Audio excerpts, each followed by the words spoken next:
So they just have to figure it out because they do have some great players. They've played for so many years. They have experience, they have the talent. Let's see if we get any changes here from Champion Select. And that question already answered as Twisted Fate is banned out by Fnatic. With Ori and Twitch again, though, Cogmore will be removed from Alliance here. Kassadin got through. So this is basically Alliance leaving Kassadin open, hoping Fnatic will pick it, and then they can go Tristana mid lane for Froggen, like he did against SK Gaming in the semi-final. Take away the AD carry as well from Reckless. And I wonder then what we're gonna see from Taps, if it's gonna be Tristana mid lane. It's just an option, but it's pretty clear here. They leave Kassadin open, so they could take Tristana in first rotation. And possibly Nami. Well, it was a risky play before. Of course, they had Cogmore alongside Tristana. Very, very risky. We heard from Tabs, of course, as well, in the interview after that game. He said, well, that was just adapted on the fly. They may well have to do that now. Will they go for that Maokai in the top lane? I wonder if they're going to try and gift that one across to Wicked. We did see Soaz in it last time, and you know what you said to Fnatic. They don't want to take that as their first pick. That's why they went Kassadin.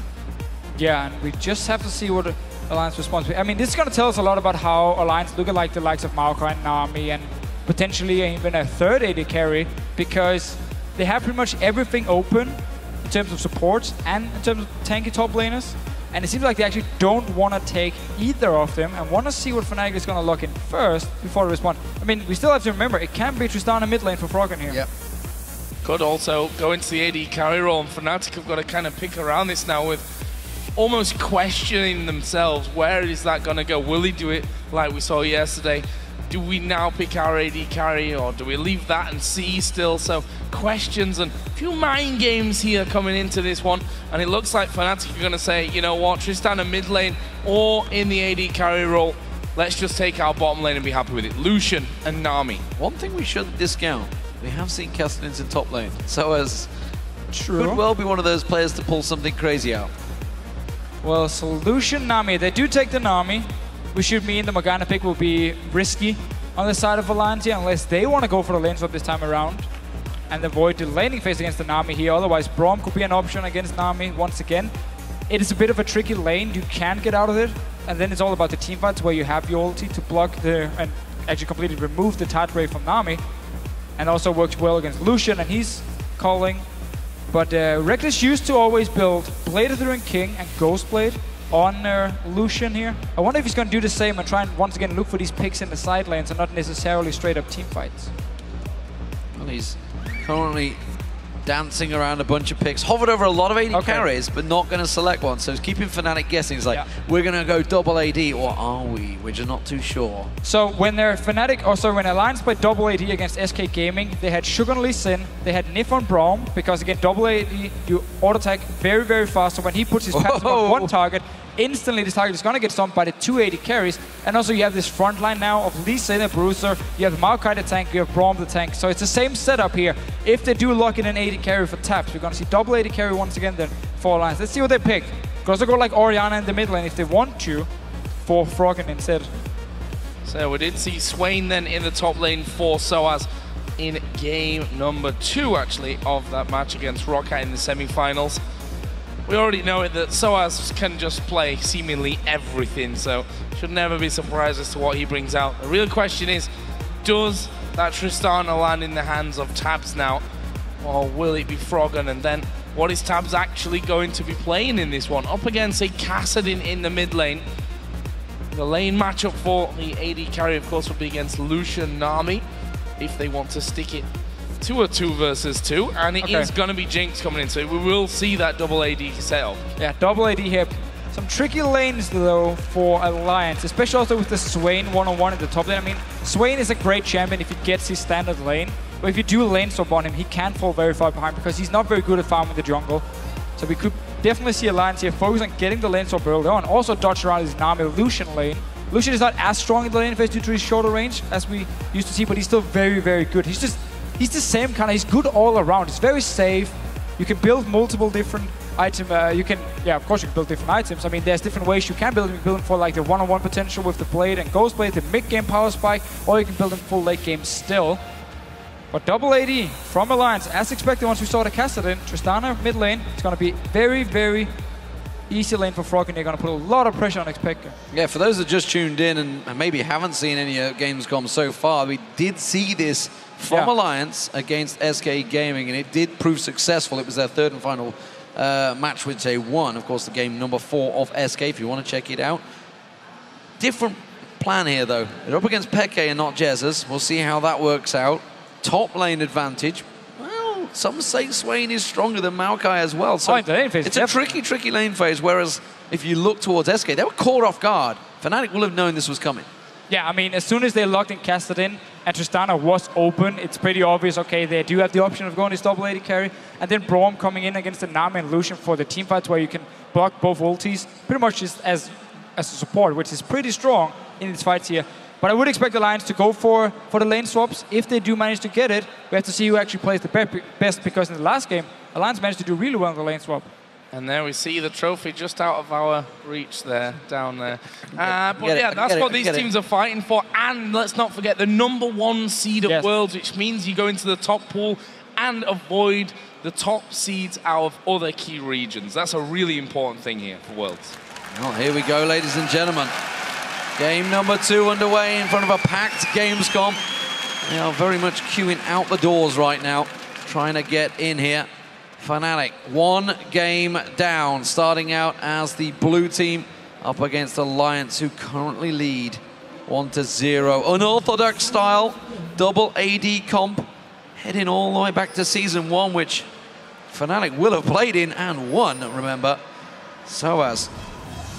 Oh, Sapling's going to be leveled up first for Wicked. Will actually slow him down, but he's going to get away from this one. But just notice Alliance, they're instantly moving all 5 members into the jungle of Fnatic. They're going to run down, place a ward between the 2 towers in the top lane to try and spot if Fnatic is recalling with their dual lane and sending them to the top side, or if the top laner is, there's the ward from Nif. So full focus, getting the deep wards here from Alliance, looking to spot out where Fnatic is sending their dual lane, and then potentially swap around it. I mean, Wicked did start with Flask here to either help him out in the jungle or give him some more sustain in a possible one-on-one. That's smart play. Smart play. Throw the Sapling into that side. Nice little sidestep there. That would have been really bad for him if that Q would have connected. I would have expected if the Q lands, then he would have instantly just flashed back towards the rest of his team there. Close little start here, an interesting one. Obviously, Fnatic now have the idea that Alliance have gone down there and warded up very early on. It doesn't really matter for them. Soaz is already in the top lane at this point. It's interesting to me because remember, when Alliance ran this before, it was SK that were doing a hell of a lot of lane swapping, trying to get out of this situation. They have that vision, they have those deep wards, they want to see whether it's going to be the Maokai Swain. But with Nif up the top, it's actually going to be sneaky. 3 members hiding in the bush. Exactly the same mind games here from Alliance. Wicked shows himself, so Fnatic believes, okay, it's going to be Wicked top lane. And now they've already pushing down this bottom lane, so they know it's going to be the lane swap, and now they can start being aggressive. Source just cleared the minions. So both teams, of course, have the timer. Pretty standard to have the timer just by knowing, okay, 7 minutes, I believe it's 20 seconds. And they're just going to spawn the second blue buff, depending on how fast you actually kill the first one here. So we do get lane swap. D-boards from Alliance paid off. The small mind games once again with Wicked. And everyone moving towards this blue buff now.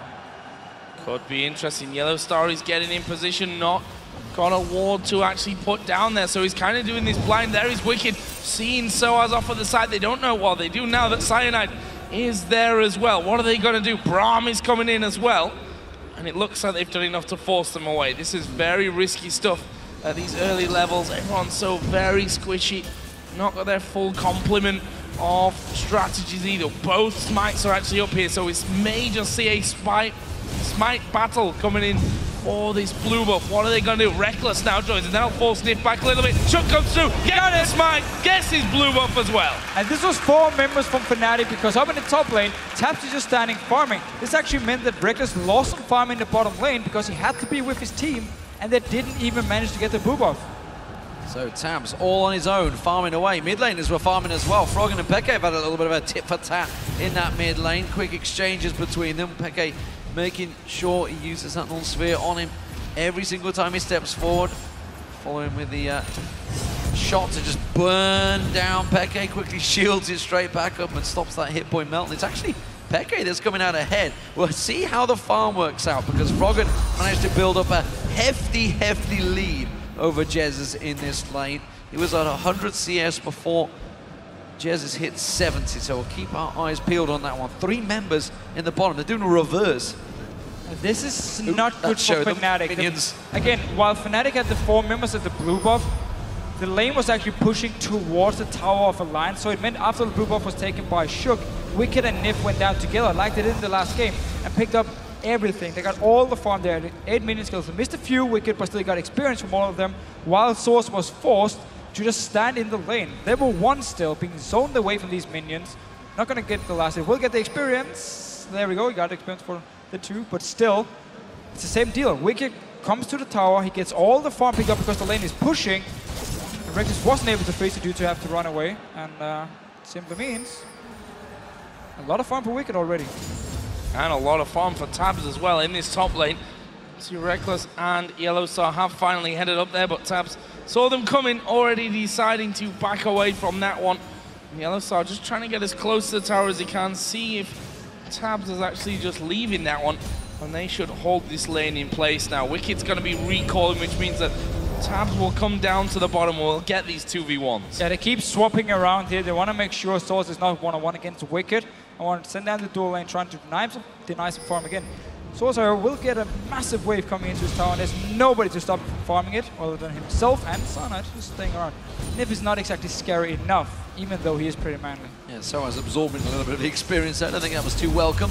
Reckless, he's pushed that top tower in, and Wicked to be happy with that. He's going to go up, absorb some of it. It will stick around his tower, so just cautious though. He haven't got vision of that Tribush, so he's no idea where Cyanide is right now, which is why he's playing so scarily close on there. But look at this, the Dragon Steal from Alliance. Yeah. Fnatic not even close to this one. No, so this was again another bonus for Alliance by swapping around. Yes, okay, we did see a lot of farm being picked up by Source, but they could instantly run to the Dragon. They saw 2 members from Fnatic up in the top, and they would never be able to join. Source was standing on his own tower, so easy Dragon from Alliance, again in the lane swap by swapping around. And now, what a fast push is mid lane. There's no wave for Expector unless you can get close enough to the minions. 2 AD carries. You got the jungler and the support there. Cyanide finally coming across here, but Fnatic need to be really careful as to how far out they push. They do manage to get rid of the wave, which is the important thing in this scenario. And so I was actually TPing up to that top lane as well. Meanwhile, Wicked is TPing down bottom. They're swapping all over the place. Don't want to deal with each other here. I like their move though from Alliance, because they actually expected the swap back again, because Reckless and Nif recalled, Reckless and Yellowstone recalled from the top lane, so expect them to be in the bottom lane. Therefore, they could just run by the mid lane, get some damage on the tower, and then go up to this top side here. So Tabs back in the top lane, and he's continuing his farming. This is the merry dance continues. So as goes back to base, I think we're going to see another attempted lane switch. Who's coming out on top? I mean, this is a full-on back and forth. They are switching once again. So as is going to return. Is it mind games? Are they going to try and stick around? Is he going to go? Look, he doesn't. He's waiting for. He's going to get a crit catalyst. Yeah, that's what he's waiting for. Now he's going to come to the top. His wave is shoved in. Actually, I'm not sure if Tabs wanted to do this. I think he was expecting the lane swap again. Well, still, just by getting some damage on the towers when you do have a Jinx and you can fast push now. I mean, look at all the damage he's doing now. He got the top tower fairly low, he got the mid tower fairly low. It means Alliance can quickly rotate around on the map, get 2 quick towers, and they're definitely winning out on the lane swap again, because they got the Dragon before. Wicked managed to pick up a lot of farm in these lanes here by swapping around as well, and now they can take a top tower, can go mid lane, get the mid tower as well, and then next Dragon spawns and they can pick it up. And there was a tweet from Dyrus as well. Says that Alliance's pick plan phase is actually really, really strong, and so far that proving to be true here, as they do manage to take that first tower. They're ahead in CS in the important lanes as well. Not that supports aren't important, and you know, sorry Deficio, I know you'll get me later for that one. And it's actually 8-1 there, so technically is ahead. And Froggen just pressuring constantly.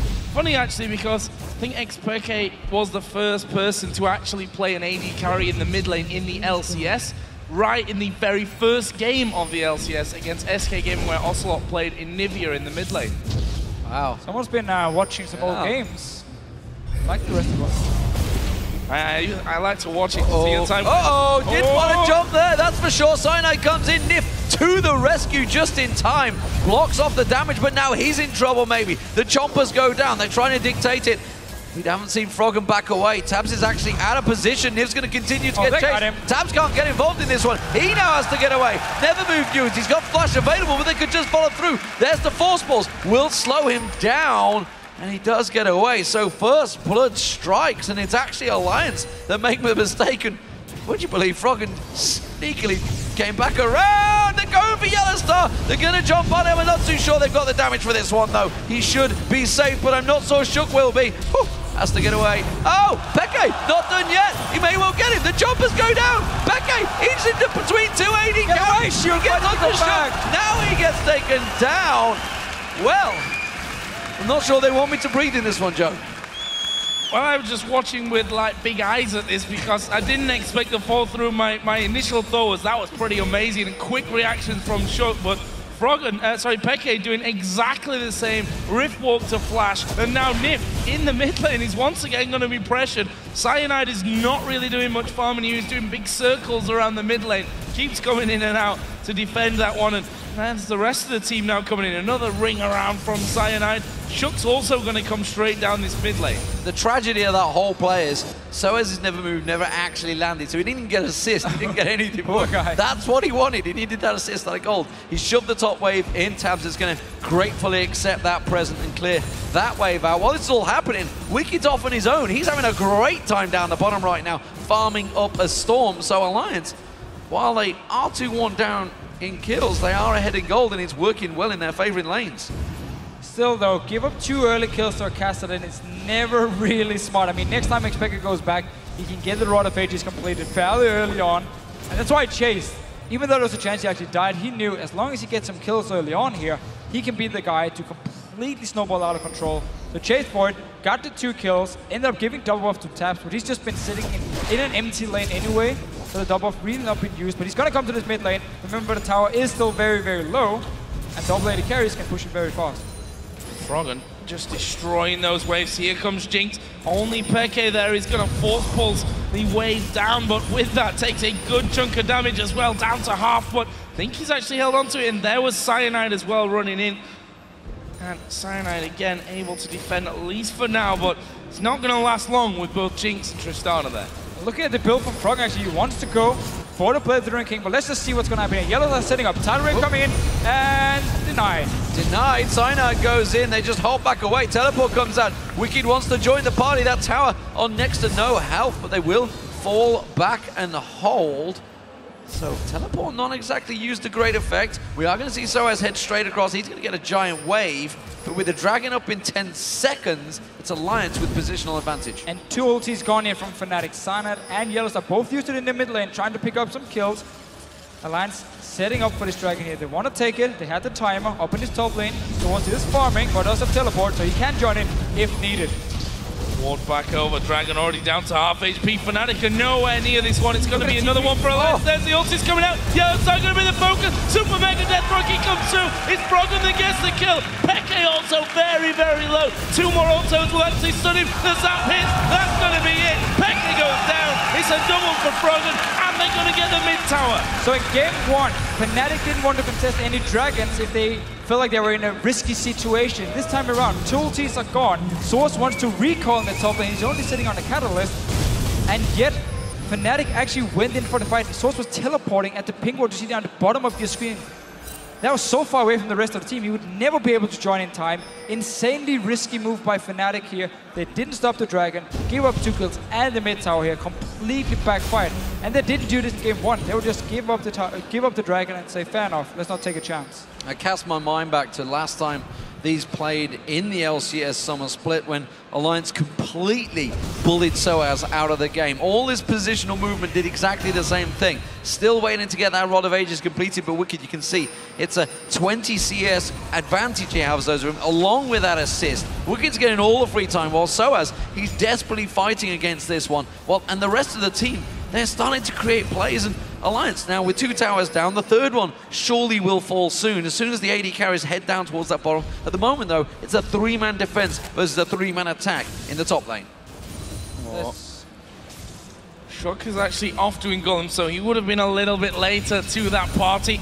is now coming in there, though, as Cyanide still, as far as I'm aware, has not been spotted by Alliance. There he will be spotted now as he comes towards the turret range. Shock not shown himself either, though. There's a ward inside of the tri-bush which would have given him away. He's sticking to the very top of the map. And now we see Yellow Star, Cyanide in particular, is just going to back away. So Shock was just waiting there in case Cyanide did try anything. Didn't happen for him. They can actually get back. There is a sweeper on the tri-bush to get rid of that ward, but Shock's not going to follow through. It doesn't matter, they're recalling anyway. And none of the carries from Alliance are actually going for Static Shift first items, not really looking to just fast push down these lanes and go instantly for even more towers. Instead, we see Blade doing King for Froggen, and that's a bit special. Normally we see like Static Shift, we see Infinity Edge, but I actually really like Blade against Swain because Swain has no gap closer. Same actually goes for Cyanide here on Evelyn. Of course, he can kind of cleanse their own slow there, but there's no gap closer on Swain. And the issue for him is always, if you want to try and kill the back line, you kind of have to run in their face, so you have to have flash ready. When there's a Blade to slow you down and speed up the AD carry, it's going to become even harder for Soaz to ever get towards the back line. And then it's suddenly all about Cyanide flanking around and Expected jumping in alone, and then the two AD carries with Braum helping them can instantly take down these targets fairly easily. It's a good mix as well, because Tabs went for the eye edge, so he's going to have that now completed. Static Shift, we're going to be coming out of him shortly, so good mix between these two. Froggen burning through. His CS is climbing. I saw him taking the Wraiths early on as well, so they're giving Froggen absolutely everything. Top lane turret, that's going to fall. Nif's not going to be able to defend this one. Fnatic will get themselves their second of the game. Colleen being used to just burn out the wave. Tabs is waiting to receive the rest of those minions. Look at this though, Cyanide, he's trying to set up for a kill on Wicked, who is actually trying to shove out here. They're going for it. Oh, Wicked down at half and can't see him escaping this. Cyanide moving in there. It's going to be finished off. It's Soaz that actually gets the last hit. He's not finished here. TP's actually coming in there. There was kick on towards Cyanide. Can they chase on through? Peke was having a look for that one. They're not going to get any more there, and they've got no real deep vision here either, which means that Fnatic are likely just going to back away from things. Soaz, oh, they're waiting there. They're setting up a trap. And it's all foiled by a single ward over the top.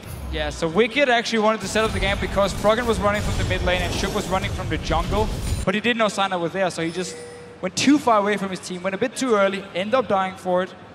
Now onto this mid lane. Remember, no Static Shift for the AD carries, so they don't have their insane wave there just yet. You can have for both Jinx and Tristana. The Blade will make Froggen stronger in the early mid game, which also could be one of the reasons you build it, and then you have Tabs going for the late game build, and you get some power from the Blade from Froggen. I don't know the math behind it, if it's actually more effective in terms of the damage he can do. We're gonna have to see how it's gonna work out when they do have to kill these late game tanks. I think it's also one of the better ways to get away from a chasing Kassadin as well. Use your Blade first, ulti him back, and then rocket jump away, so you give like a maximum range there with the movement speed as well once you actually hit the ground. So either way, we'll see about that one. Oh, there is Peke jumping in. Reckless there with him, but Nif, as is the strength of Braum, as soon as he starts getting a little bit tanky with his Unbreakable, it's so hard to get past him. But we also see what Alliance is doing here. They're actually using the Blade to make Froggen now a split pusher. Looking for one-on-one, so they send him to the bottom lane. They had Wicked in the top lane, pushing down every single lane. Don't want to overextend, not going to move into the tower because they have no deep wards to spot Fnatic moving around their own jungle. So the Blade here made Froggen strong in the early mid-game, makes him a bit of a split pusher, and it works really well against Swain because you can kite him around, which is the weakness of the otherwise lovely Birdman, or one of the weaknesses. Another one is healing reduction, which Tristana, funny enough, also brings. Well, if we were to get to the really late game, what exactly is going to stop Wicked? There's nothing going to be able to burn him down quick enough, surely, from Fnatic's side. I mean, Reckless can get on him, but you've got to worry about these two AD carries at the side. That's a very good point, and one of the reasons the comp from Alliance is so strong, and why Darius was saying Alliance has a really good pick and ban phase. The fact you can leave Kassadin open and still feel like you get two good options, two good choices, and how do you want to counter this Kassadin just means you have some good options in terms of comp. And still, playing double AP is very different compared to playing like an AP mage, because you have to be a lot more careful and you have to kite around in these team fights. And if you get flanked right, you need some very, very good wards, because if you do get flanked, your backline will die very, very fast. But let's see what happens here. 4 members of Fnatic, Soaz joining in as well. around this dragon. They do have the mid position, so can push the mid tower like Source is doing now, and Alliance won't be able to defend it. Oh, there is the slows coming in. Peke gets hit with a Zap Frog and then gets a couple of auto attacks off. The TP comes in to the Death Brush, and Alliance have all 5 men there. They may give up an outer middle turret for that one though. That's already going down pretty quickly. Dragon is now finished off. Fnatic will get the tower, so that's the trade, but can they get out alive from this one? Yellow Star needs to be a little bit careful. Soa's actually getting slowed down the top. There is a flank. Cyanide coming in from the backside, but he's going to be focused down. Shook will get that kill. Then it's Hunter Peke. Good calling from Reckless as he goes backwards. A double bubble as well. Should stop most of the chase. A never move comes in. Peke gets it. They turn it around. Fnatic are going back in. The flash is away from Tabs and Nick. Yellow Star will get the slow, and there is Peke going back in again. Tabs did get another one before now, surely going down to Reckless. There is a straight up. It's a triple kill for Reckless. Lee Sin there walks away on the top side, but for how long? So in the very, very start of the fight, the Alliance actually managed to get a kill on Sana, then they chase in, and instantly, one very, very nice Nevermore from Soas and Peke when they're now going for Shook. Well, Shook's not going to get away from this one, or is he going to turn it down? Wow! Wow! I'm not sure who surprised who in that one. I think Peke was like, I'll get my blue. Whoa, no, I won't. But it's going to be a mid-turret nonetheless, and Fnatic, they have the advantage. Cyanide, no! Pink Ward went down, wasn't quite in time. Still though here, Fnatic managed to push up tower. Let's see it again. So Sana's actually flanking around him. We talk about how if you don't really have vision of them, they can flank him. He's not strong enough yet to do anything, and Peke is not able to join him. Same goes for Soas here. So in this start, it's looking good for Alliance. They keep chasing now. Pay attention to Soas, and he's Nevermore coming in. And as soon as Peke sees it, he knows it's gonna hit, and he just jumps in. He knows he can one-shot Frog at this point, kills him, and now Fnatic can chase. Castellan, one of the best champions in the game, and just continually chase, land another slow. We do get a return kill from Alliance, but in the end, Fnatic and Reckless can clean it up. Someone's like teleported behind them. He's walking in, hello. Oh, well, the focus was the double AD comp of Froggen and Tabs. Let's not forget about Reckless, this cheeky move. Just gonna kill him in the end with the red buff. Smack. You're burning. Away, not gonna work. So, triple kill for Reckless. That's going to give him a big advantage. He's now got the Infinity Edge and the Zeal well underway. Static shift almost complete, but Alliance, they're going to get themselves this turret. But look at the mid lane. It is just Froggen holding out against 3 members of Fnatic pushing in. He's got the static shift complete. If he had to clear the way, got to dodge out of that bubble. Peke might go deep on this one. He's going to go aggressive. They're getting the damage on towards the turret. They finally back away. That's the half the hit points taken off the middle turret. But now look at the bottom. Tabs is left alone. The AD carry burning it down. Soas has to follow. The rest of the team will rotate. But look at Fnatic. They're back up to the top lane. Everybody counterplaying everybody else. And they should be able to get some good damage onto this one. It will be 4 versus 4 up there. Peke obviously already used his teleport, so he couldn't join in either way. Fnatic decided to back away from it. Done enough work there, it seems. And look at the gold here, something we've not really talked about for a while. It's still close, 1,200 the difference. Alliance with the lead on that front. Basically the dragons that they've been doing so well off. Got all the dragons early on here. Still though, we had Fnatic first mid lane, and then went straight to the top lane as soon as they saw Jinx down this bottom lane. Tried to push it in, didn't actually happen. Alliance managed to defend. Same goes for Fnatic in the bottom lane. I should probably correct myself from before as well. It's called Never Move, not Never More. And that's pretty embarrassing because I used to play a lot of Swain. Not very well, clearly. Well, you don't have to read the ability names. I mean, hey, I know your record on him.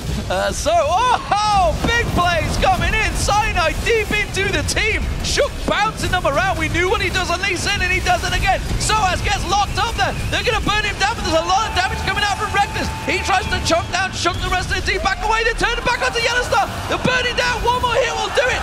Wicked's the one that picks up the kill. The 3 members of Fnatic fall.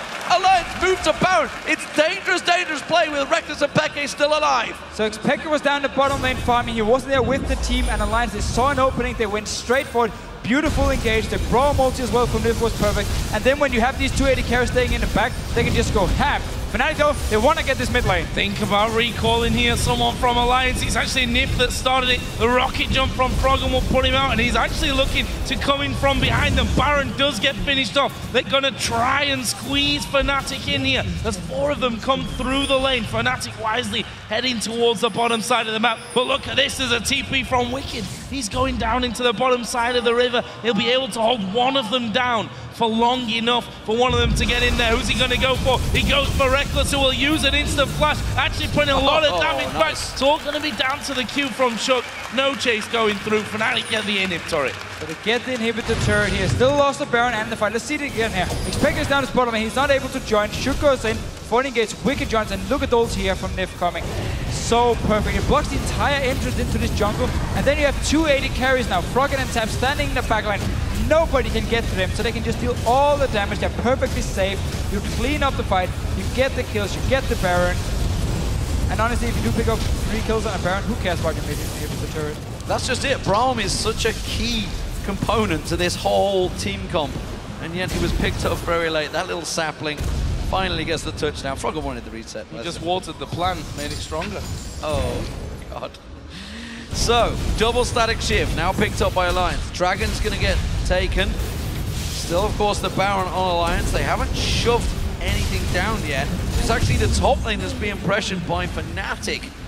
3, 4 members all moving that way. Wicked will clear this wave out, though. Swain trying to put the damage down for Soaz, but he's going to read another sapling. He can't put the pressure on, but when the 4 members get here, they may be able to.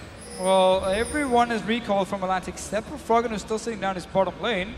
So they want to try and wave their we can also move up and just get the minions fairly low. And actually, Fnatic realized, okay, let's not try it. They were waiting around in the jungle with all the wards from Fnatic here, hoping someone from Alliance would maybe move in, potentially take a red buff.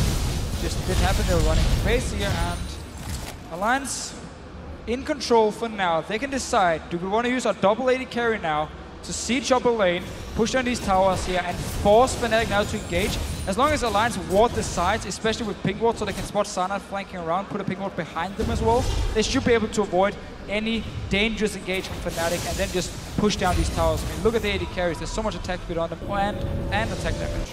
We saw it in our last fight that Cyanide, the positioning was all good, but it was just not strong enough, and they just turned around and kind of focused him down until couldn't really do a lot. That's a nice little defensive bubble out of Yellow Star. Will stop most of the damage coming the way of this turret. Wicked has also taken the long trek down from top lane, and that will leave Alliance with a 5-man bunch underneath these towers. Can Fnatic hold on to it? This is a Baroned up Alliance with a decent lead as well. The question is, can they break the defense? Not exactly masses of wave clear over for Fnatic, especially once that culling goes down. You see Nif actually blocking it and doesn't even finish off the full wave, which means the AD carries can get in, do a couple of hits on the turret, and go back and do it all over again and again and again. And Braum is just such a good pick against both Nami and Lucian. You completely block the ulti. It's all invested onto the support here. And he just stands in there, takes all the hits while his AD carries are killing the tower. So keep doing it here. Gets a bit harder, gets a bit more risky now, and oh, Alliance might be in trouble. Never mind. Another move catches, but nothing followed. Look at Cyanide. Wants to flank around. This is a risky play, though. Nif blocking out the damage again. Alliance, they just bought time. They're just churning down the inhibitor turret. Nobody's getting close to them. The double AD comp is working wonders right now. Soaz taken down. The rocket fires through. Now you see Cyanide trying to flank on. Low hit points for all of Alliance. Fnatic could potentially clean up here. The Aqua Prison does land. Tabs is the focus. Peke gets on towards him. Reckless picks up the kill, but he's quickly shut back down. Yellow Star, he's going to drop. This is going to be the inhibitor turret. It's a double kill for Froggen, and the inhib will fall. They can keep pushing. They're going to keep pushing as well. 4 versus just 2 men. Cyanide and Reckless, who've gone back, will be healing up here. Wicked actually at half HP can tank these turrets, as can Nif if they really need to. There is once again the culling being blocked out mostly by the Unbreakable. But it looks like Alliance have had enough of this one for now. They still have inner turrets in the top and bottom lane. Bottom lane is chasing. There's a ward they can teleport to if they want to. I'm not sure that they're strong enough though, even with those couple of low men. Cyanide's at half. Reckless actually going to be getting back up towards full. Does have a Vamp Scepter, and Shook just steals the blue buff on his way out there. Nice little pick up on that. The top wave was pushing. But let's have a look at that fight once again and wait for the Nami tidal wave. You see Braum just blocking it all out again. Again, completely blocked by Nif here. Source is taken very low. Shook actually jumps in and he just buys time for the AD carries to constantly hit the tower. Now the flank comes in from Cyanide here, but Xpeke is not able to join instantly, and Source is already dead. He cannot get to the back line. He can never get to the AD carries as Swain here. And once again from Nif, puts the ulti across the entrance or the way towards the AD carries of Alliance here, blocks them off. Yes, okay, they do lose one member, but they've already won the fight. They get the tower here. And Shook did actually the same against SK Gaming when he had double AD carry. He just went straight under the tower, bought time for them to constantly hit it, and they take it down so fast. I mean, you have Jinx, you have Tristana, two of the best AD carries at actually killing these towers. Wards all get replaced. Baron buff had, of course, run out for Alliance. That's back up in 1.5 minutes, and it's Alliance with gigantic vision control over that area of the map.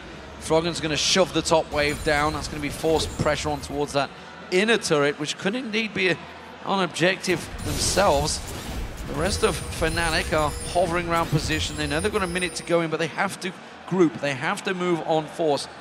They rotate and protect that top turret, the inner turret, and they may get caught out in the jungle. Nif on his own, but he's a fairly tanky member on support right now, and he's got the support of his team. You just have to remember, when you run double AD, the enemy team is going to stack a lot of armor. So late game, when you have this double AD as pretty much the only damage and all the armor on the side of Fnatic, it becomes harder and harder to pick up the kills, at least fast in fights. They're going to need longer team for them to take them down. So Alliance just looking to keep up the pressure here. Wave comes in. This time around, it wasn't blocked. Oh, they're going to go towards Shook as well. He will take the initial damage, but here comes that TP. Soaz up the front. He's not getting the healing that he needs. Super Mega Death Rocky comes through. Finds Cyanide, gets locked up as well. And that's going to be 2 for Alliance. Wicked tanked up the turret there. And that is also, look at the super minions in the base. There's 2 of them hammering on the turret. They need to back away. Peke goes low. He will be forced to retreat. They've lost one Nexus turret already. They're going to lose the second as well. There's no way. Finally getting back. Reckless tries to burn it down. He just about draws the attention of the minions. The Aqua Prison actually being used, but the inhibitors now will fall as the rest of Alliance follow on through with the minion wave. They've got the hit points. They've got the death timers, and they're just going to back away. Froggen still fancies it. He goes forward. The rest of his team back away. Baron is up. They're going straight to it. Straight to the teleport for Source here, so it might be the chance for Fnatic. Oh, Froggen! Can he get a kill? Yeah. Okay. And that's really bad news now, because it means they can't chase really towards Baron. The Nexus turret's going down. One more hit will do it. There is the second Nexus turret going down. We see Fnatic have actually just gone to the mid lane to push the last waves out there. But Alliance here gonna take down this Baron. And with that, with no Nexus turrets, surely we'll be able to get in there and finish. They should do one more team fight here for Alliance. They're gonna go back, spend all the gold they just earned, and straight into the base of Fnatic, force the very last team fight here. And you can just see Fnatic, I mean, they're getting all these armor items, but they just don't have time to get enough, because Fnatic, they fell behind again. Alliance have been just controlling the game. Early game was fairly even, but then Alliance took full control, won the team fights, pushing it down, and just been using this double-AD carry and of course the Braum pick to win the fights, get the towers down. It hurt Source so much, the fact he can't buy an early Hourglass because he had to get the Frozen Heart, or someone had to get it on the team. And when you don't have an Hourglass on Swain, once you go in and you get healing reduction on you, you can't pop the Hourglass and wait it out. You're just actually gonna die, which has been the deal for him. He's never been able to do anything. The Swain pick has been completely countered. Same goes for the Kassadin by the double AD from Alliance. And it's been a very long time since that triple kill for Reckless. They haven't really won out anything since then, with an 11,000 gold differential between these two. Baron once again on Alliance. Fnatic, well, they wanted to try and sneak something here. They've got the bush ready and waiting. Soaz is waiting to pounce. I'm not sure if it's the right move. They're going to go for it anyway. Tries to get the slowdown and Shook. Froggen caught out around the side, but again, not really reading from the same page. Soaz kicked in. Can they turn the damage down on towards him? Nif blocks out all of the culling damage. Cyanide comes in with a great flank, but now he may well get him down. Nif taken low. They do manage to get one, but it's a return kill. In fact, Cyanide goes down. Nif actually got away. That's not going to be catch on. Froggen pounced in the rocket jump, gets the reset. Will he chase on towards one? It will be Peke against the flash. Not quite the last shot. That's what he wanted, but the inhibitors are back up. The super minions are moving in. They're going for the base. They're going to go for this one. Wicked dives into the backline, gets Peke as as well. There's still 280 carries now moving in towards the Nexus. Alliance want more kills though. There's a bubble. It's a 5-man mountain dive for Alliance. Getting one. They're gonna know they don't get the second, but they are gonna finish off the game here. The 80 carries live, and Alliance go 2-0. And second game in a row now where Alliance looks so strong in the champ select. It makes it so hard for Fnatic because if they do fall behind, we just saw it in this game here. There's nothing they can do against these 80 carries. They needed Cyanide. They needed Expected to be strong so they could flank around them. They never got to the point. The Swain pick was completely countered. Braum being locked in for Nif. And suddenly Reckless and Yellowstar didn't have any ultis for